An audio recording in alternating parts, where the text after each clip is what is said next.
We're going to continue on from last week. In the big picture, we're discussing the Medrash, which says that Hashem created the world. He saw that it was Tov Ma'od. Tov, he said, was the Yetzer Tov, the drive for good. And Ma'od, very good, was the Yetzer Hara, the drive for bad in this world. And the Medrash asks, can the Yetzer Hara be very good? And the Medrash says yes. And really exploring together today, over the course of these shiurim, how the marriage of the Yetzer Hara into our world can actually make us exceptional, great servants of Hashem. The one exception to that is the ulterior interest in food and women. That the Vilna Gaon says that's off limits. It's off the page. It's not acceptable for a Jewish person to bring those in as an ulterior motivation in your avodas Hashem. That destroys everything.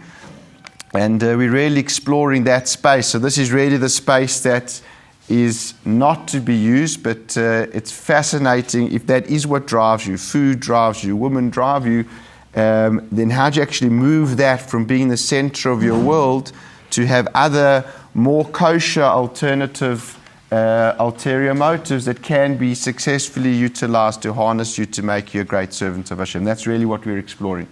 And last week we learned a Mishnah. The Mishnah says, Yafet Talmud Torah im derech eretz. How beautiful is the marriage of learning of Torah and exhausting yourself over a livelihood.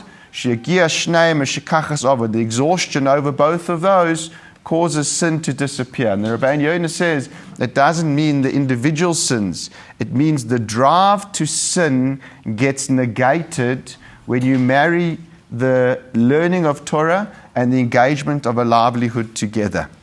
And he said a fundamental principle, and he said as follows, that the Yetzer Hara only speaks to a person when they are lazy, when they are batal, when they are not busy and moving.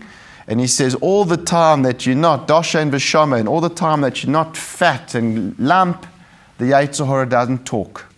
Okay, that Yetzer Hara, he doesn't say it explicitly, but I'm pretty certain that Yetzer Hara he's talking about is the lusts for women and for food.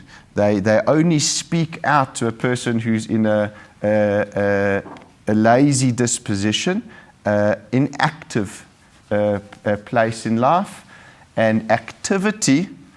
As a simple thing, that's the way the Rabbeinu Yonah, I think, says it, though it makes it a bit uncomfortable because it makes you really become a workaholic. But he says activity nullifies that drive for food and for women. And therefore, if you're actively engaged in the intellectual pursuit of learning Torah and engaged in earning a livelihood, there's no space for that Yetzer Hara to have a voice. Okay? Now, that Rabbeinu Yonah needs a lot of work. I don't say that's the answer, that's the full explanation of it. It needs years of engagement with it and testing of it in life. But it gave me this feeling, I'm only can say it's a feeling that I've had for many, maybe a few years, that the driving force of activity in a person's life is called chemdas mammon. The drive for money, that's what moves a person into a livelihood. And these other things, taivas achila, taivas noshim, they are born out of what Rabbeinu Yonah says is atzlus, which is laziness, which is the other end of this. Rambam has a spectrum for activity in life. And he calls it the low end, he calls you lazy. And on the extreme end, he calls you chemdas mammon, you have a desire for money. That's like a workaholic. That's the spectrum of hard work. So I had this sense inside, I had no sources for it, but it was like a feeling that came out of that Rabbeinu Yonah and out of that Mishnah, that somehow a person who has chemdas mammon, a desire for money, the drive for food and woman goes away. Now the Rabbeinu Yonah, the way I would say that in Rabbeinu Yonah's words is as follows. It's not the chemda itself. It's not the drive itself. It's not that there's not space in your heart for both drives. It's just that the drive for money creates productivity, and productivity knocks the drive for food and women out. It seems that's the way Rabbeinu Yonah presents it. Are you happy with that?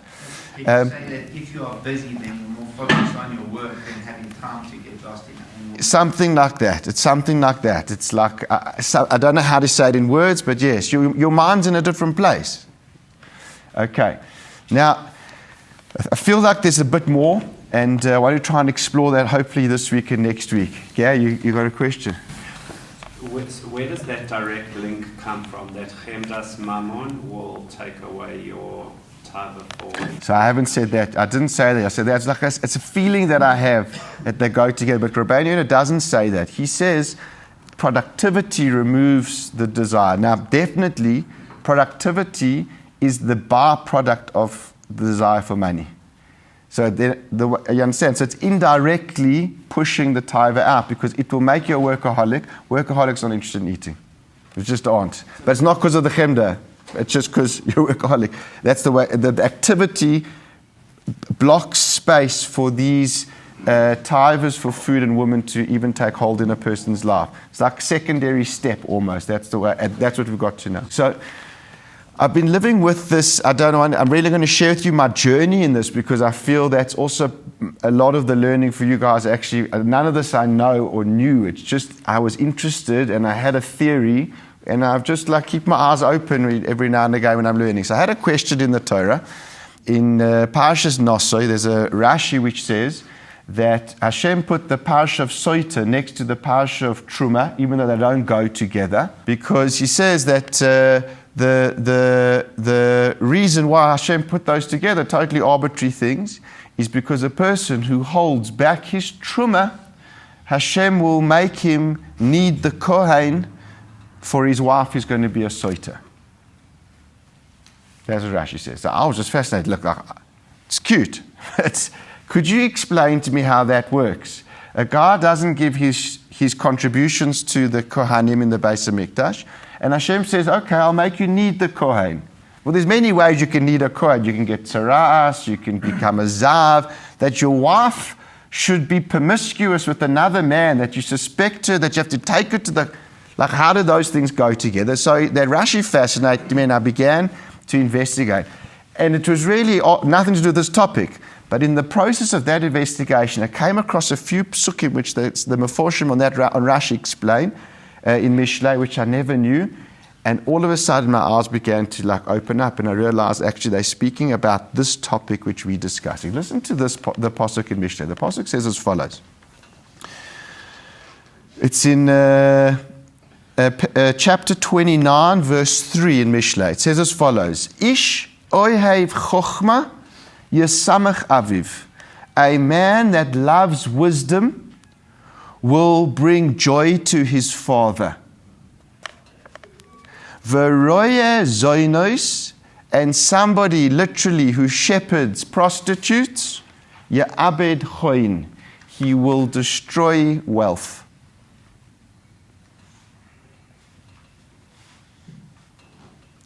Now that was for me, whoa.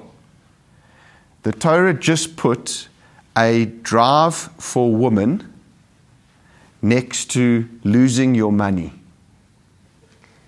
That was like, okay, there's some connection, there's a sugya that's going on here. What's actually going on?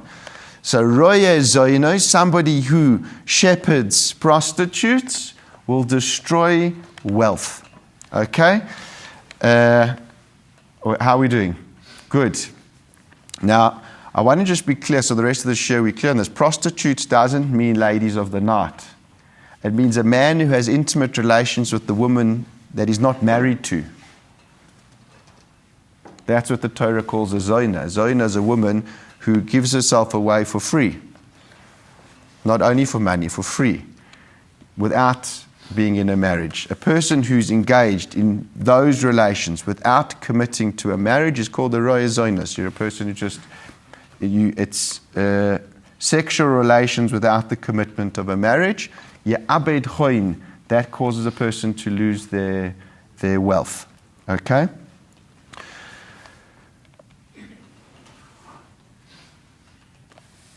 So, I want to read you a Malbim. And we're going to begin to just, again, I don't have full answers to the question, but I want to share with you sources that speak on the topic, and you'll begin to see that there's something going on here. The Malbim says the following thing. Midas ha'ava hanatua benefesh. There is a midah called ava, which is buried inside a person's heart. Okay? That's a yearning for things. Im yishtamesh ba kara'ui, if you utilize that ava correctly, that love correctly, tiyeh la'ava sachochma va'toy va'tzedek. It produces a love for wisdom, for goodness, for justice. That's what is the ultimate expression of the love that's buried in a person, that's implanted in a person's heart, is to be expressed in the love for wisdom, goodness, and righteousness. V'ish hamishtamesh b'midas ha'ava lehov chochma hu yasamech aviv. Somebody who uses that love in that way, the love in his heart, the desire in his heart for that, is going to bring tremendous joy to his father. Like it says, Ben Chochem Yasamech of, a wise son gives joy to his father. Aval mishtamesh b'midas ha'ava le'ehov zonos. But somebody who uses the tray of love in his heart to love prostitutes, hu yoivad hoin shel aviv. He'll ruin the wealth that he inherits from his father. It will all go. So one fascinating point so far from this Malbim is that he says that there's a ava that's placed in your heart, and that ava needs to be directed, and it can't love both things. They're mutually exclusive. The Pasuk, it's a weird Pasuk otherwise. Why does the Pasuk talk about somebody who loves wisdom, and the next half speaks about loving prostitution? It's shepherding prostitution. How do those things fit together? So the Malbim says they fit together because they're both born out of the same midah, just that midah is directed in the one correctly and the other incorrectly. But it's the same thing. But you can't love both. They don't go together. Either you love Torah and justice and good, or you love the prostitution woman, and we're going to attach to that food as well, because the other Meforshim will. They are a byproduct of the same inner yearning, just expressed in a different way. Okay? How are we doing so far? So a fascinating Malbim, and the Pasuk itself is fascinating. If I can now, I'm going to say this, nobody says this, but I'm going to use the Rabbeinu Yonah that we said beforehand to explain this in a very simple way. Why would a person who shepherds prostitutes, who spends his time having relations outside of wedlock, why would that ruin your wealth? They're free.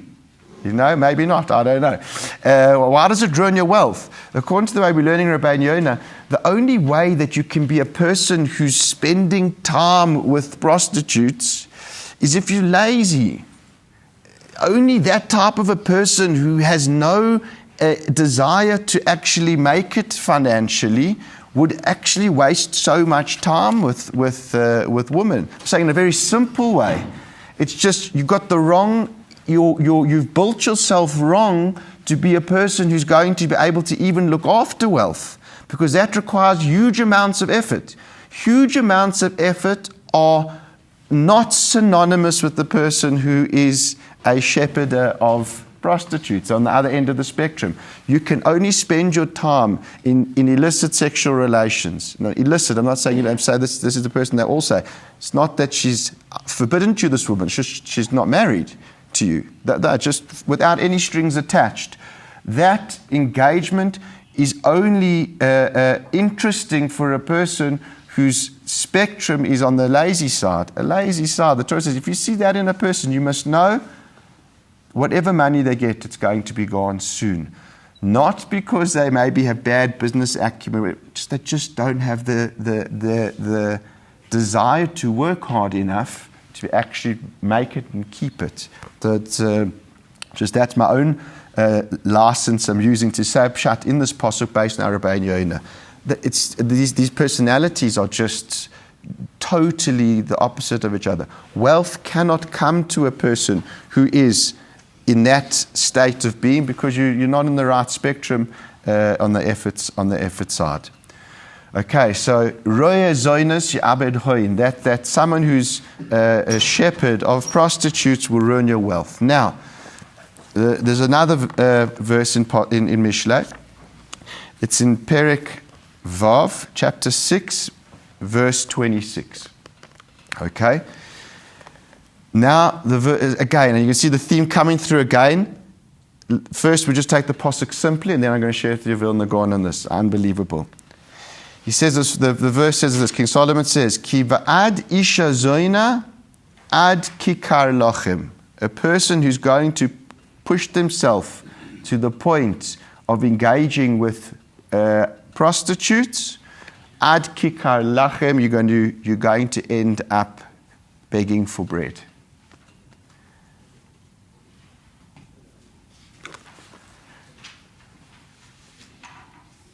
Does everybody hear it? It's the same point, isn't it? It's a very similar point. If you're engaged in that, if you're looking for a woman, you're going to be looking for bread, which means money ain't going to come your way. You're not in the right modus operandi of life. We're going to see more. Va'aishas ish, and a married woman, so now this is not a zoina, this is talking about somebody else's wife. Nefesh yakara tatzud. She will ensnare a very lofty soul. Oh, you guys are, this is also fascinating, needs work. It means the Torah, a lowly person will go for prostitutes, but an elevated soul will get caught into, much worse actually, into adultery. That you can have a lofty person get caught into that. That's not this lowness that Shlomo is speaking about. Okay, so we're clear. Again, for me, my interest was drawn to this because the Pasuk says that a person who's drawn to prostitution, wealth runs away, money runs away from him. They end up in poverty. How are those two things linked? So until now, my only link is Rabbeinu Yonah, that he says that they're born out of a person who has a propensity to laziness, and laziness is never going to produce wealth. So Torah says you're engaged in that, you're going to end up needing food. Someone's going to have to support you because you've got the wrong disposition in life. That's not logical, right? It doesn't seem to be like a logical step. You have people that build themselves up with wealth, and they're now like a shareholder of a company. They have like a number of, let's say, listed company shares, and they're doing nothing the whole day. Okay, hold tight. I'm not too much in the practical yet today. I'm just sharing with you the theory, okay? Hold tight. We'll ask afterwards. Now, I want to share with you, I think it's just unbelievable. This is the Vilna Gaon Mishlei says as follows. On this pasuk, he says, Ki ba'ad isha zoina ad kikar lachem. A person who brings himself to the point of engaging with prostitutes, he's going to need, he will be lacking bread. Literally, he will lack bread. So the Vilna Gaon learns this out in a more allegoric way, but the foundations of it are unbelievable. He says lechem is Torah. The fundamentals of what a person needs is Torah, and what it's telling you is that a person who's interested in that, in prostitution, will have not 1 ounce of Torah in their bones. Because he says, Zehu neged taiva. This pasuk is speaking about taiva. It's the physical drive for women, which we're including food in there as well, which they do. Vehi hipucha Torah.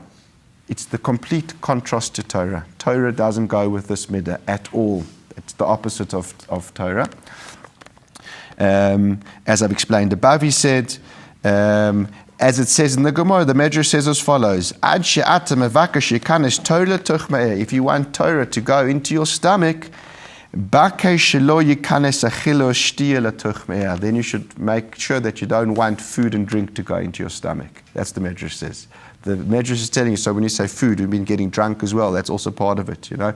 Smoking up is the same thing. They're all part of this taiva of atzlus, of actually just doing nothing with your life. So he says, the Medrash says, if you want Torah to get into your bones, don't let food and drink get into your bones. They're the total antithesis of each other. They don't go. So that it helps us to understand that Malbim. The Malbim puts together in the previous pasuk. You've got two options in life. You've got built inside of you a natural love, a drawing towards things. If it draws you towards food and women and drink, well, then it's not going to draw you towards Torah. They're the opposites of each other. They can't live together. But if you direct it towards Torah, that's going to give your parents tremendous joy and nachas. But you won't be interested in women and food and drink. They don't go together, these two things. Okay? Are you following? Hope you're following. It's a bit technical, but I feel like the pieces are so fascinating and important. Okay? So he's saying, the Vilna Gaon saying that this pasuk's telling you that if you're into women, you won't have an ounce of Torah in your bones. How does he know that? He says, because they drives which are totally the antithesis of each other. They just don't live in the same human being. They cannot. Then he says, the pasuk says, "V'aishes ish nefesh yakara tatzud." What's an aishes ish in this context? He always refers to this in Mishlei. Aishes ish is chemda. Chemdas mammon, because chemdas mammon is actually that woman, had she not been married, would have been 100% perfect for you. It's like mammon. You have money, which money could have been fine for you, unless it's somebody else's, then it's stealing. This is a very similar thing. I don't want to get into it, but he explains it. When Shlomo Melech says Aishes Ish, he's talking about chemda, the things for outside of you, just for now we'll leave it at chemdas mammon. He says that nefesh yakara totzud, it will trap even a lofty soul. Then he says yakara is referring to Torah, because it says that the Torah is yakum pnimim, it's more precious than pearls. So it means even a soul that is engaged in learning Torah, chemda is not a steerer to that. They're not contradictory. But chemda will trap even a person who's a real Talmid Chochem and has got lots of Torah in their bones. Chemda can catch you. And obviously it has lots of negatives to it. But are you happy with that? Are you guys following? So he's saying like this. A person who's into shepherding, who's into zonos, not an ounce of Torah will get into those bones. That person's interests in life are the opposite of Torah. But you can be very interested in Torah, big time. You can know Torah. He says a person who is Baal Torah v'yira. Person's got lots of yira and lots of Torah inside of them. But chemdas moment can catch you, because chemdas moment's not a steerer to Torah. You understand? Those two, the drive for food, drink, money, are contradictions to Torah. You won't get Torah. Knowledge of Torah we're talking about here. But chemda is not a contradiction to that. You can have a yearning for learning and for knowledge in Yerushalayim, and have an interest in making a huge pot of wealth at the end of the day. They're not steerers, but they live together. But the chemda can trap a person who's a real Talmid Chochem and ruin their life as well. That's what the pasuk's saying. Are you guys with me? So if you go for prostitution, you won't have an ounce of knowledge. But a person who's got a very precious soul, lots of Torah, you have to worry about the Aishes Ish, you have to worry about chemda. Now he says the following thing, it's just unbelievable to go on. We'll finish with this and we'll carry on next week. But he says, chemda, this desire of calling, we're just going to leave it, I'm going to, for simple sake, leave it as chemdas mom, and that's the classic, will never interest the person who's going after food, drink, and prostitutes. It won't speak to them. And this is his words. Why does it only speak to the person who's interested in Torah, not to the other person who's interested, the first part of the pasuk? Why does chemda not speak to that person? So he says like this,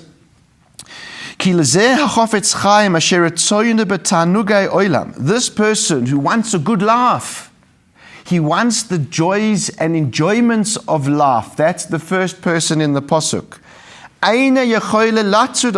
Chemda can't catch him. Because what does chemda tell you to do?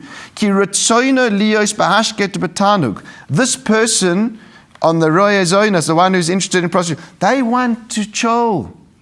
They want to enjoy things. They want to live it up. The one who chases chemda, hashkeit lo yuchal. There's no rest for that person. It's the antithesis of life. They're totally opposite lives. Chemda says, put it off.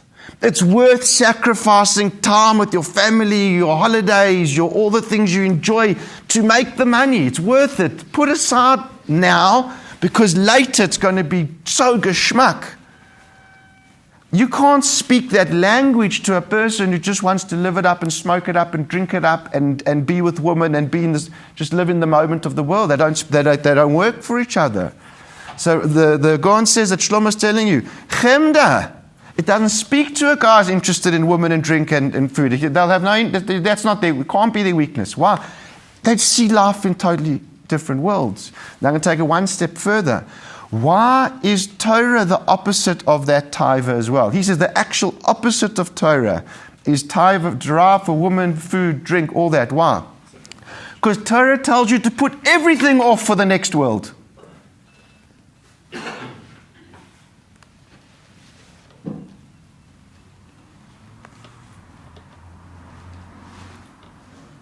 That's not even one drop interesting for that person. Kachi darka shel Torah, that the Mishnah says, you know what the way of Torah is?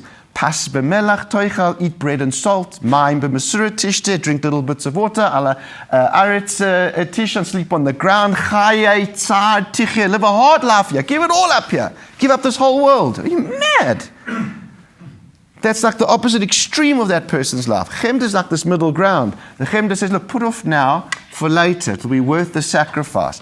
And the other person says, nothing's worth more than just the moment that I have at this moment to actually enjoy my life.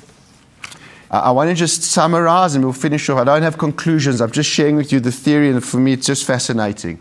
The Malbim shared with us that there's a love inside a person's heart that needs to be directed. It can't be directed at two things which are contrary to each other. Either it's going to go for prostitution, let's call that taiva, food, drink, woman, or you can direct it for Torah, but they'll never go together. The Vilna Gaon says that explicitly. These are opposite drives in a person. Those drives are the opposite of Torah. They're complete contradictions to Torah. You can't love both. It's either or. They don't go for both. Practically, Rabbeinu Yonah says, a person who has chemda will make them busy, and there will be no space for your taivas, your drives for food, drink, and women to express themselves. The Vilna Gaon seems to be saying more. He says it's not the activity that's the stopper. If you're a person that has chemda inside of you as the main drive, your view of the world is contrary to taiva. A person who has chemda, their view of the world is short-term sacrifices are worth the long-term gains. That's how they view the world. That doesn't work with taiva. Taiva is I give everything up for this moment. And therefore, chemda is like the middle ground, I would say. It goes taiva, and then chemda, and then Torah. Torah is like in a totally different space. Chemda is this middle ground where you're still interested in this world, but you're happy to push things off in order to for long-term gain.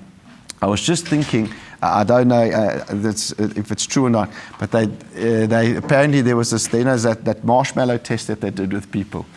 And they said that people who were prepared to put the one marshmallow off for now, get two later, those kids did better in life. It's very interesting, but it could be actually what was coming out there what came out was actually people who had chemda inside of them versus taiva as their driving force. A person as taiva would have taken that marshmallow, couldn't have helped themselves for the moment. Chemda will allow you to sacrifice in the moment because you're going to get two later on. Chemda allows you to build a life. It allows you to succeed, build, prosper, build wealth, even learn Torah tremendously. The other one's a very unproductive drive. It makes you bottle, nullified, lazy, it holds you back in life. Could be that actually, they don't know it, but that was actually what was perhaps being tested as the core base of those children was the leading driving force taiva, was the leading driving force chemda, but they can't go together. They don't live together. They're different life philosophies, they're different life outlooks that actually can't live in the same human being. Now, it hasn't left us with the solution yet to our problem, which is if you do have idleness as your driving force, which most people, I'm not saying most, but there's going to be a huge chunk of people that the driving force will come out of the lazy part of ourselves, out of the eating and drinking and enjoying life.